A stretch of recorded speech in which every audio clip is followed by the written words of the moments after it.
High Priestess Yanara stood in the observation chamber of her temple ship. Through the massive windows, she could see the stars of her home system. Somewhere out there, the Krik's vanguard was approaching. 2 million ships filled with hungry monsters. But help was coming. The beacon had done its work. Soon, warriors from a distant paradise world would arrive. They would be simple creatures, easy to command. The compulsion field would bind them to fight for the Velith. A flash of light appeared in the darkness. Then another. Then 100 more. Yanara smiled. Her warriors were arriving. Then the flashes became thousands. Then tens of thousands. Her smile faded. Ships poured through the dimensional rift like water through a broken dam. They came in every size and shape. Small ones barely bigger than shuttles. Medium ones the size of Velith cruisers. And massive ones, bigger than anything Yanara had ever seen. "Count them," she whispered to her attendant. "I am trying, High Priestess. Our sensors cannot keep up." The ships kept coming.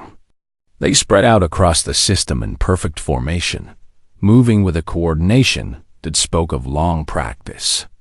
Within an hour, they had surrounded the entire Velith home world. 47,000 vessels detected. The attendant finally reported. His voice was shaking. "High Priestess, we are receiving a transmission." Yanara nodded, trying to keep her composure. She had expected a handful of ships. Instead, she had summoned an armada. The transmission appeared on her screen. Yanara's 4 hearts stopped beating for a moment. When she saw the creature looking back at her dot, it had 2 arms instead of 4. Its skin was a strange pinkish-brown color. It wore a dark uniform covered in symbols she did not recognize. But none of that mattered. What mattered were the eyes. The creature's eyes faced forward. Both of them pointing in the same direction. Yanara had studied biology for 200 years. She knew what forward-facing eyes meant. Predator. "This is Admiral Catherine Briggs of the United Earth Defense Force," the creature said. The translation matrix converted her words into Velith language. "We received your summons. How may we assist you?" Yanara's mouth had gone dry. She tried to speak and failed. She tried again. "There has been a mistake," she managed. The creature tilted its head. "I'm sorry?" "The beacon was meant to summon inhabitants of a paradise world. Your planet was classified as such in our records. Moderate temperature, abundant water, stable environment." The creature called Briggs made a sound that Yanara did not understand at first. Then she realized it was laughter. "Ma'am, I don't know what your records say, but Earth is a death world." Yanara felt the blood drain from her face. "That cannot be correct." "I'm afraid it is. Our planet has storms that span 1,000 kilometers.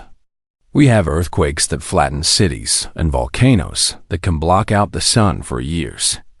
Every continent has predators that would love to eat us. Half our plants are poisonous. Our ancestors had to fight their way to the top of the food chain using rocks and pointed sticks." Briggs smiled, and Yanara saw teeth. Sharp teeth. Teeth designed for tearing flesh. "We're survivors," Briggs continued. "It's what we do best." Yanara tried to process this information. She had summoned Deathworlders. The beacon was designed specifically to avoid Deathworlds because their inhabitants were too dangerous, too unpredictable, too difficult to control. "The compulsion field," Yanara said weakly. "Does it affect you?" Briggs glanced at something off-screen. "Our scientists tell me you tried to put some kind of mental binding on us.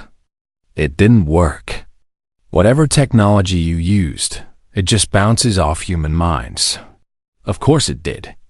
The compulsion field was designed for simple prey animals with basic neural structures. Human brains were too complex, too resistant. "So you are not bound to help us," Yanara said. "No. You could leave at any time." "Yes. Then why are you here?" Briggs leaned forward slightly, because someone called for help. Where we come from, that means something. Now, do you want to tell me what's going on? Yenara explained everything. The Krix and their endless hunger. The destroyed colonies. The shattered fleet. The approaching vanguard with 2 million ships. She showed Briggs the records of 400 civilizations the Krix had consumed. Briggs listened without interrupting. When Yenara finished, the human admiral was quiet for a long moment. 2 million ships in the vanguard, Briggs said.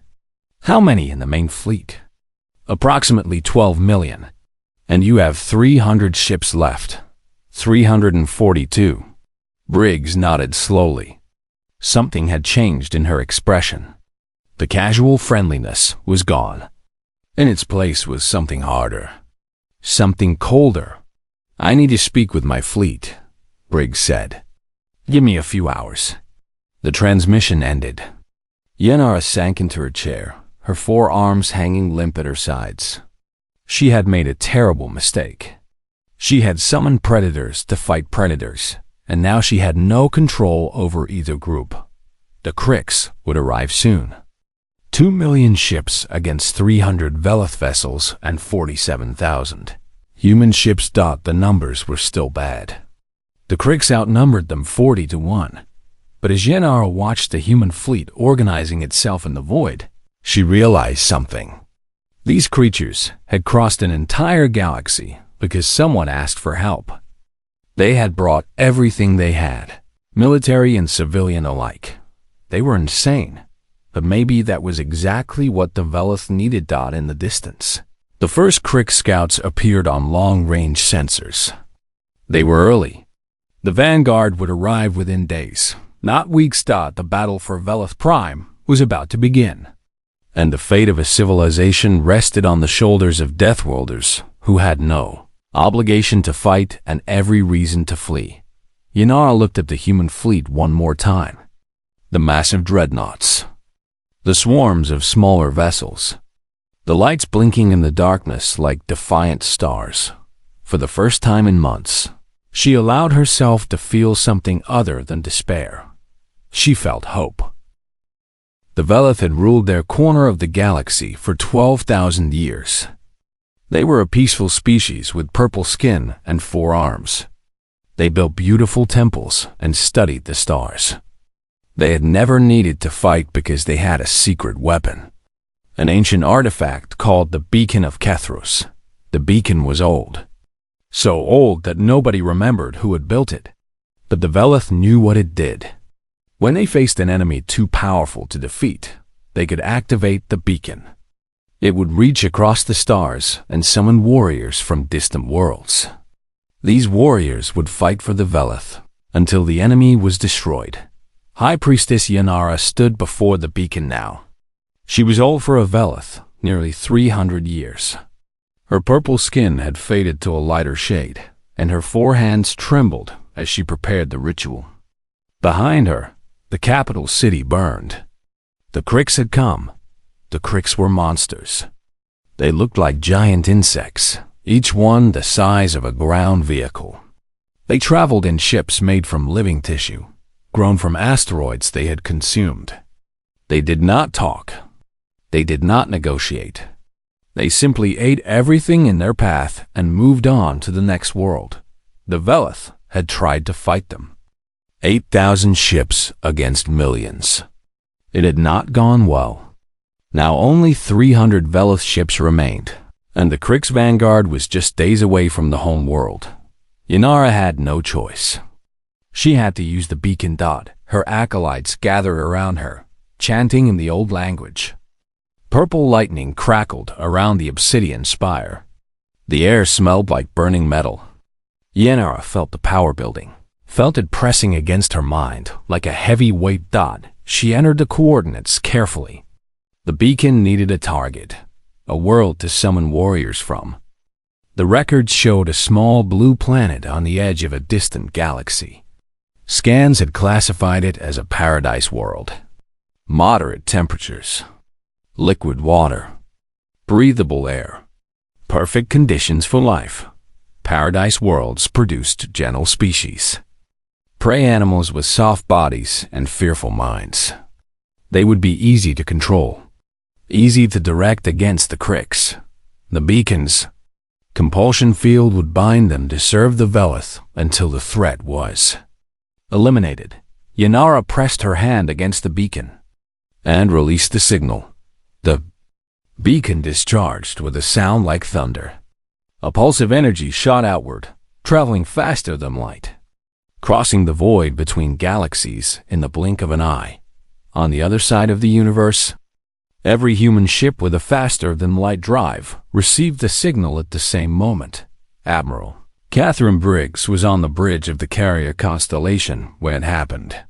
She was a tall woman with gray hair cut short and eyes that had seen too many battles.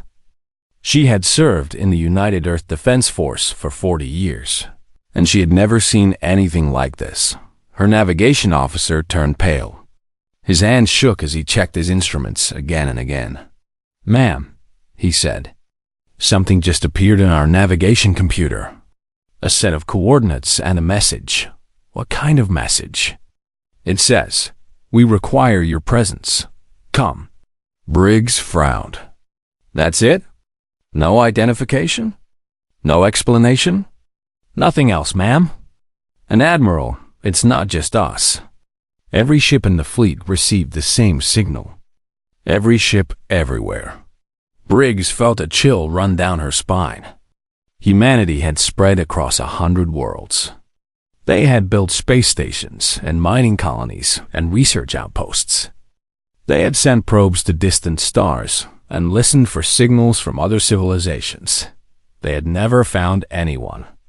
The universe had seemed empty until now. "How many ships received this signal?" Briggs asked. "All of them, ma'am. Military and civilian. Cargo haulers and passenger liners. Research vessels and construction ships. Everything with a jump drive. 47,312 vessels. And the coordinates? Deep space. A location we've never mapped. Completely unknown territory." Briggs stared at the screen showing the mysterious coordinates. Someone out there had technology far beyond anything humanity possessed. They could send a signal that bypassed every security system. That appeared directly in navigation computers across the entire fleet. Whoever they were, they wanted humanity to come. "Get me United Earth Command," Briggs said. "Priority Alpha. We need to discuss this." The debate lasted 6 hours. Politicians argued. Generals shouted. Scientists presented theories. Philosophers raised concerns. Everyone had an opinion about what to do. Some wanted to ignore the signal. It could be a trap, an ambush, a way to lure humanity's fleet into destruction. Others wanted to send a small delegation, a few ships to scout the location and report back. Safe and careful. But in the end, a different argument won. Whoever had sent this signal clearly had power beyond imagination. They could reach across galaxies. They could bypass every defense. If they wanted to harm humanity, they probably could do it without asking nicely first. And if they genuinely needed help, sending a small delegation seemed insulting. Humanity would answer the summons. All of humanity. It took 3 days to organize the fleet. 47,000 ships formed up in waves. Military vessels took the front positions, their weapons charged and ready. Cargo ships loaded supplies for a long journey. Hospital ships prepared for any emergency. Research vessels brought scientists, eager to study whatever they found. At the center of the formation floated the 17 dreadnoughts of the United Earth Defense Force. Each one was 5 kilometers long, armed with weapons that could crack a planet. They were humanity's fist, ready to strike if needed. Admiral Briggs took command from the constellation. She looked out at the fleet spread across 1,000,000 kilometers of space. Running lights blinked in the darkness like a field of stars. These were her people. Soldiers and merchants. Scientists and doctors. engineers and artists. All of them had left their lives behind to answer a call from the unknown. "All ships report ready for jump," her communications officer announced. Briggs nodded. Her heart was beating fast, but her voice was steady. "Then let's go meet whoever is calling us." The fleet jumped as one. 47,000 ships vanished from known space, leaving behind only ripples in the fabric of reality. Across the universe, High Priestess Yanara waited for her summoned warriors to arrive. She expected a handful of ships, maybe a few dozen if she was lucky. Small vessels crewed by frightened herbivores who would do as they were told. She had no idea what was coming. The beacon had reached across the stars and touched a world that Jehu Velith had classified as a paradise. But Earth was not a paradise. Earth was a world of hurricanes and earthquakes. A world of predators and poisons. A world where life had to fight for every breath. Earth was a death world, and the Deathworlders were on their way. Admiral Catherine Briggs sat in the conference room of the Constellation. Across from her sat High Priestess Yanara, the alien woman who had accidentally summoned all of humanity to this distant corner of the galaxy. The room was simple. A metal table, a few chairs, screens on the wall showing tactical data. Nothing fancy. Briggs had never been one for decoration. Let me make sure I understand, Briggs said. "You activated an ancient machine that summoned us here. According to this machine's original design, we are supposed to fight for you until the Cricks are defeated. Is that correct?" Yenara nodded. All four of her hands were moving nervously, adjusting her robes, touching her jewelry, never staying still. "The beacon creates a binding pact," she explained. "Those who are summoned are supposed to be controlled by a compulsion field. They fight for the Velith because they cannot do otherwise. It was designed for simpler species, but it does not work on humans. No, your minds are too complex. The compulsion field simply fails." Briggs leaned back in her chair. "So we can leave whenever we want."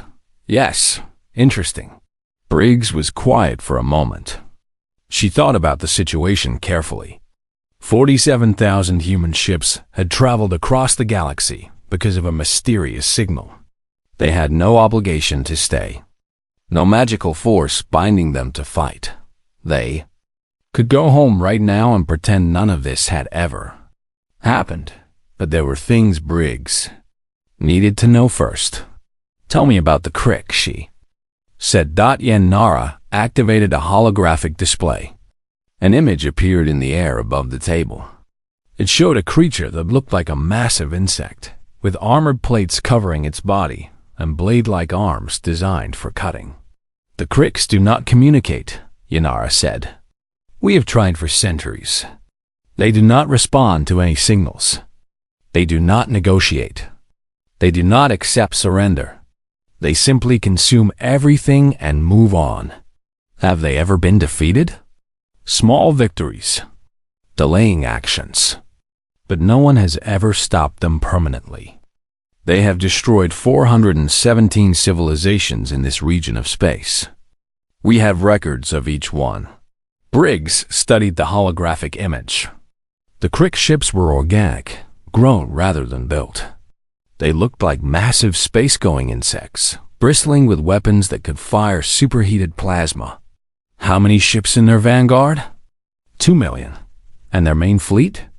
12 million. "Against our 47,000 and your 300. Yes, the numbers were terrible. Even if every human ship was a perfect war machine, they would still be outnumbered 40-1. And most human ships were not war machines. They were cargo haulers and passenger liners and research vessels. But Briggs had learned something important in her 40 years of military service. Numbers were not everything. "I need to speak with my fleet," she said. "All of them." 1 hour later, every captain in the human fleet gathered in a virtual conference space. Their holographic images filled a massive digital auditorium. Military officers in crisp uniforms stood next to merchant captains in warm coveralls. Scientists in lab coats mixed with engineers in grease-stained shirts. 40-7,000 people, representing 47,000 ships, all waiting to hear what their admiral had to say. Briggs stood at the center of the space and spoke clearly. Here is the situation. The Velith accidentally summoned us using technology they do not fully understand. We are free to leave. Nobody can force us to stay. She paused to let that sink in. But there is a species out there called the Cricks. They are coming to destroy this system. After that, they will keep going. They have already wiped out 400 civilizations. Eventually, they might find human space. The crowd murmured. Some captains looked worried. Others looked angry. A few looked scared. The Cricks outnumber us about 40-1, Briggs continued. They do not negotiate. They do not stop. Fighting them will be dangerous. Many of us will not survive. She let the silence stretch for a moment before speaking again. I am not going to order anyone to stay. This is not a military operation, but I am going to ask for a vote. Stay and fight, or jump home and hope the Cricks never find us. A merchant captain raised her hand. Her name was Rosa Martinez, and she ran a cargo ship called the Lucky Star. Admiral, most of us are not soldiers. I haul machine parts between colonies. What exactly do you expect us to do in a battle against 2 million enemy ships? Whatever you can, Briggs replied. Haul ammunition. Rescue escape pods. Get in the way if you have to. Every ship matters. Every person matters. Another captain spoke up. He was young, barely 30, commanding a small research vessel. Why should we care about these aliens? We just met them. They tried to enslave us with that beacon thing. Briggs nodded. That is a fair point. The Velith made a mistake. They used technology they did not understand, and they accidentally called the wrong species. But here is the thing. They were desperate. Their world is about to be destroyed. Their people are about to be eaten. They did the only thing they could think of to survive. She looked around the virtual room, meeting the eyes of as many captains as she could. We are not here because of magic or mind control. We are here because we chose to answer a call for help. The question now is whether we choose to actually help.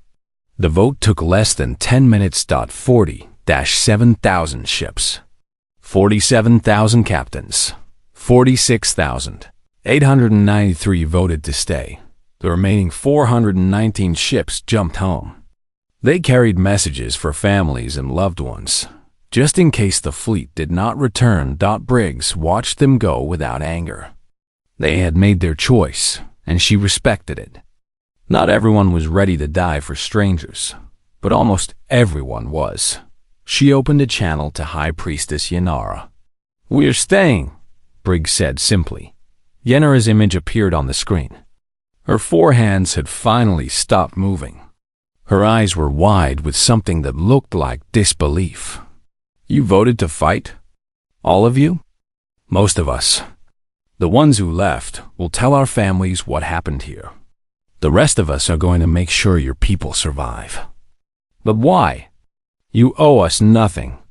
The compulsion failed. You have no reason to risk your lives for us. Briggs smiled. It was a warm smile, the kind she usually reserved for her grandchildren back on Earth. Because someone needed help, she said. Where we come from, that is reason enough.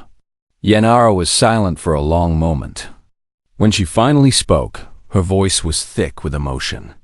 Thank you, Admiral. I do not have words to express what this means to my people. You can thank us after we win, Briggs said. Now, I have a battle to plan. We have 3 days before the Cricks arrive, and I intend to use every minute. She ended the transmission and turned to her tactical officers. Get me everything we know about Crick's weapons and tactics. I want to know their weaknesses. And find me every captain in this fleet who has combat experience. We have work to do. The largest battle in human history was about to begin, and Admiral Catherine Briggs intended to win it. The Crick's vanguard entered the Veloth system, expecting easy prey. Their scouts had reported a shattered alien fleet, a demoralized population, a world ready to be consumed. They had not reported the 46,000 human ships waiting for them. The Crick's commander, a massive creature 3 times the size of its soldiers, studied the sensor readings. The new ships were strange. They came in many different shapes and sizes. Some bristled with weapons. Others appeared completely unarmed.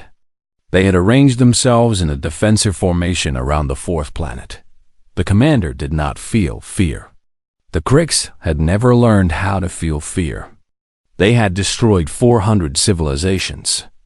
These strange new ships would simply be added to the list. The commander gave the order to attack. 2 million Crick's vessels surged forward like a swarm of locusts. Their organic hulls pulsed with energy as plasma weapons charged. They had used this tactic for centuries. Overwhelm the enemy with numbers. Burn through their defenses. Consume everything. Admiral Briggs watched them come from the bridge of the constellation. All civilian vessels, fall back to secondary positions, she ordered calmly. Military ships form up on the dreadnoughts. Fighter squadrons prepare for launch. The human fleet moved with practiced precision. Cargo ships and passenger liners retreated behind the main battle line.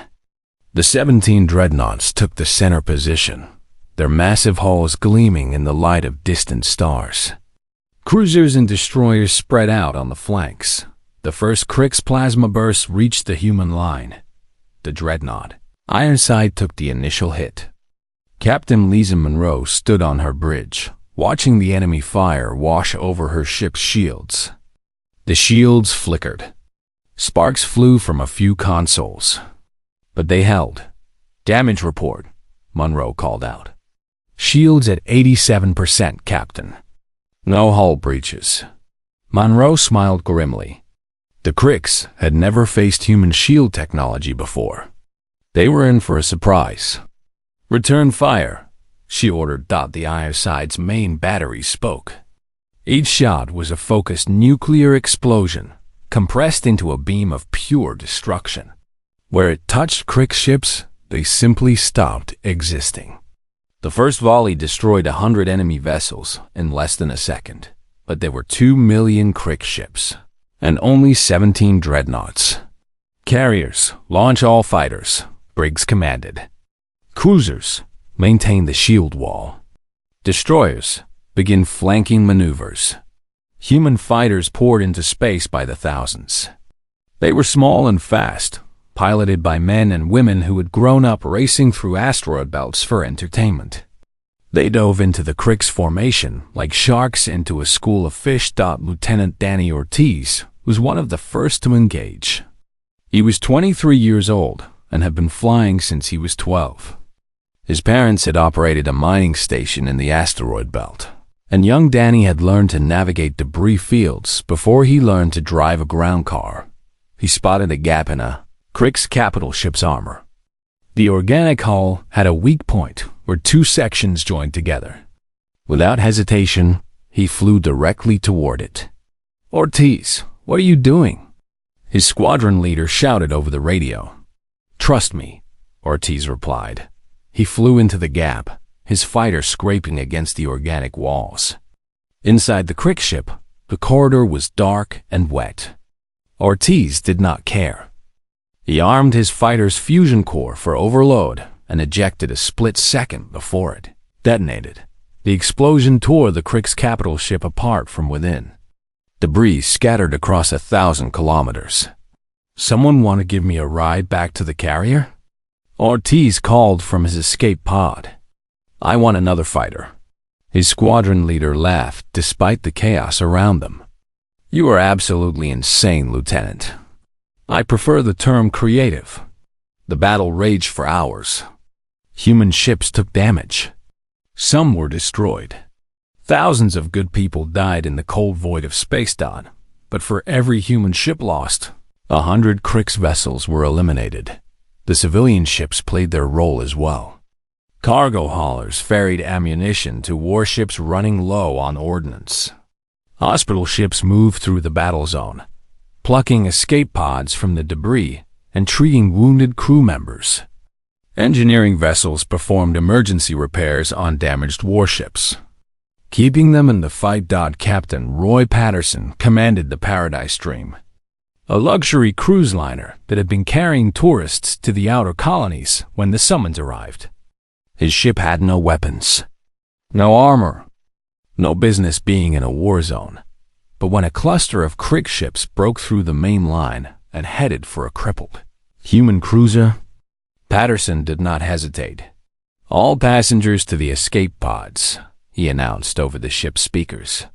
"This is not a drill. Evacuate immediately." His first officer stared at him. "Captain, what are you doing?" "Buying time," Patterson replied. He turned the Paradise Dream toward the oncoming Krix and pushed the engines to maximum. The beautiful cruise liner flew directly into the path of the enemy ships. Krix plasma fire tore into her hull. Explosions ripped through her decks. But Patterson held course, using his dying ship as a shield for the cruiser behind him. The Paradise Dream lasted 4 minutes. Long enough for the cruiser's crew to evacuate. Long enough for rescue ships to collect the escape pods. Patterson and his bridge crew ejected at the last possible moment. They were pulled from the debris field 3 hours later, burned and battered but alive. "You saved 2,000 people," the rescue pilot told him. Patterson just nodded. He was too tired to speak. By the time the sun set on Velis Prime, the Krix vanguard was retreating. They had lost 1.4 million ships, more than 2/3 of their force, destroyed by an enemy they had never seen before. The remainder fled toward the edge of the system, their organic ships damaged and their formation shattered. The humans had lost 3,000 vessels. Among them was the Paradise Dream, her beautiful hull now scattered across 1,000,000 kilometers of space. Admiral Briggs stood on the bridge of the constellation and watched the enemy run. Her uniform was stained with smoke and sweat. She had not slept in 30 hours, but she allowed herself a small smile. "Casualty reports," she said quietly. 47,000 dead, Admiral. Another 100,000 wounded. 3,000 ships destroyed or beyond repair. Briggs closed her eyes for a moment. 47,000 lives. Sons and daughters. Parents and siblings. Friends and lovers. All gone, but they had won. "Send a message to High Priestess Yanara," Briggs said. "Tell her the Vanguard has been defeated. Her world is safe for now." The communications officer nodded. "What about the Krix main fleet, Admiral? They still have 12 million ships." Briggs looked out at the stars. Somewhere out there, the Krix were regrouping. They would learn from this defeat. They would adapt. They would come back with everything they had. But humanity would be ready. "We will deal with them when they come," Briggs said. "For now, tend to the wounded, honor the dead, and prepare for whatever happens next." The Battle of Velis Prime was over.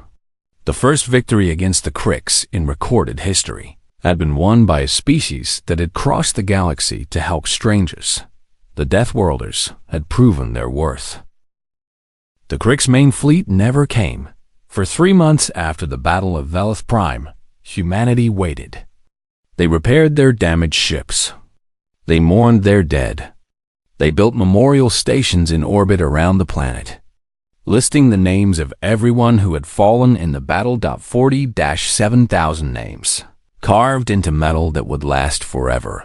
The Krix fleet of 12 million ships held position at the edge of Velis space. Their scouts watched the human fleet.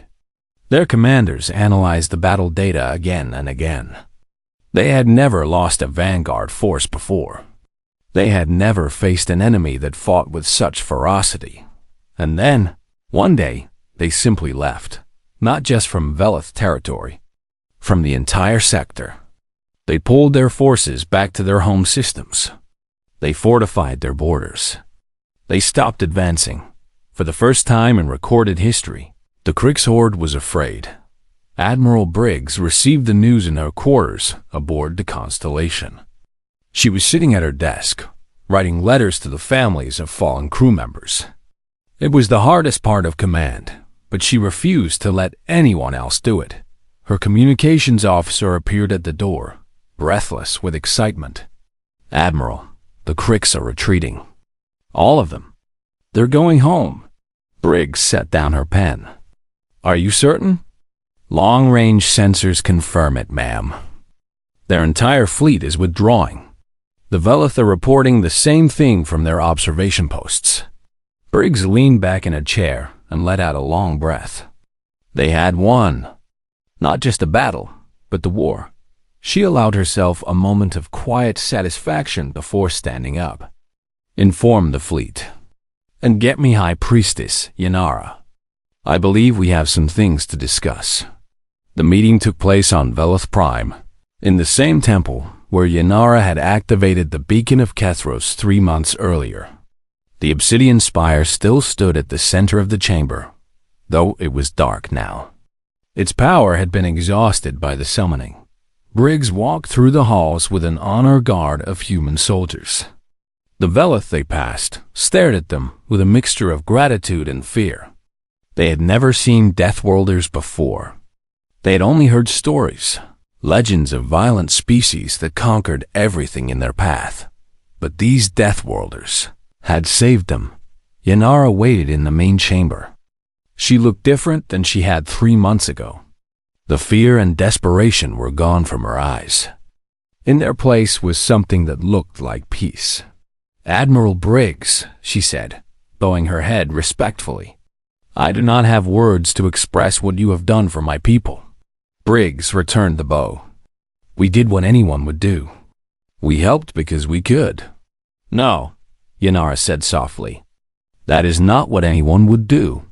We have records of 400 civilizations that faced the Krix. Not one of them received help. Not one of them survived. You are the first." She gestured to the dark beacon behind her. "I have spent the past month studying our ancient records.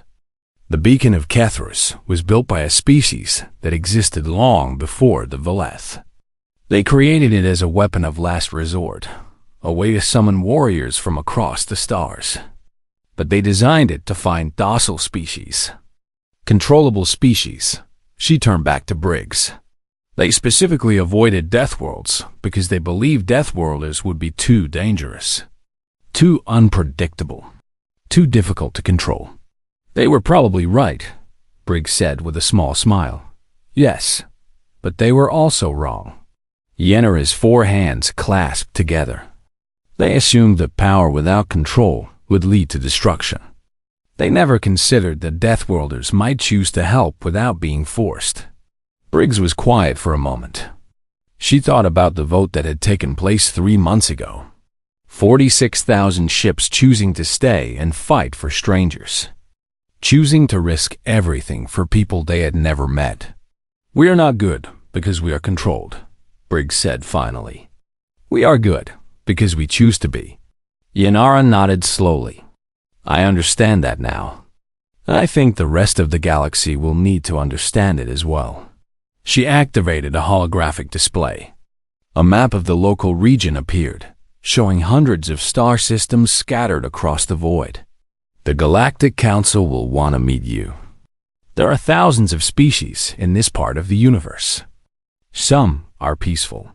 Some are not. Some will be grateful for what you did here. Others will be afraid. Afraid of what? Of you. Of what you represent. The Krix were the greatest threat this region has ever known. You defeated them in a single battle. That kind of power makes people nervous." Briggs studied the map. Thousands of species. thousands of potential friends or enemies. Humanity had come to this galaxy expecting to find nothing. Instead, they had found a universe full of life. "We will meet whoever wants to meet us," she said. "We will trade with those who want to trade. We will help those who need helping. That is who we are. And those who try to harm you?" Briggs's expression hardened slightly.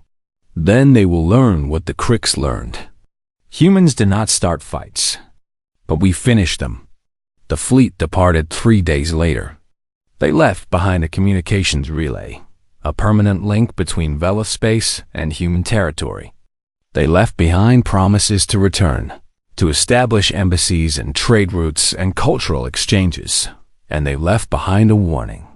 Anyone who threatened Veloth Prime would face the same fate as the Cricks Vanguard. Lieutenant Danny Ortiz received a promotion for his actions during the battle. He also received a stern lecture about flying into enemy ships without authorization. He accepted both with equal grace. Captain Roy Patterson received the Medal of Valor, the highest honor humanity could give. His entire crew attended the ceremony. When reporters asked him about his decision to sacrifice the Paradise Dream, he simply shrugged. The cruiser had 2,000 people aboard. My ship was empty except for the crew. It was simple mathematics. The reporter pressed him. "But you could have died." Patterson smiled. "I could have, but I did not. And neither did those 2,000 people. That is what matters." Admiral Briggs returned to Earth as a hero. Parades were held in her honor. Politicians gave speeches praising her leadership. Children dressed up as her for festivals. She attended the ceremonies because she had to. But as soon as she could, she requested reassignment to the frontier. "Someone has to meet the neighbors," she explained to the Admiralty. "Someone has to show them who we are." They gave her command of the First Contact Fleet, a task force dedicated to exploring the newly discovered regions of space and establishing relations with alien civilizations. It was exactly what she wanted. Humanity had crossed the galaxy to answer a call for help. They had found a universe full of wonders and terrors. They had made friends, defeated enemies, and proven something. That species across the cosmos would soon learn. The Deathworlders had arrived. And they were just getting started. High Priestess Yenara watched the human fleet disappear into the darkness of space. Around her, the cities of Veloth Prime were beginning to rebuild. Children played in the streets again. Markets reopened. Life returned to normal, but nothing would ever be truly normal again. The universe had changed. Humanity had changed it. Inara smiled and turned back toward her temple. There was work to do. Treaties to negotiate. Relationships to build. A new era was beginning, and the Veloth would have a part to play in it, all because she had accidentally summoned Deathworlders. Sometimes, she thought to herself, mistakes turn out to be the best things that ever happen.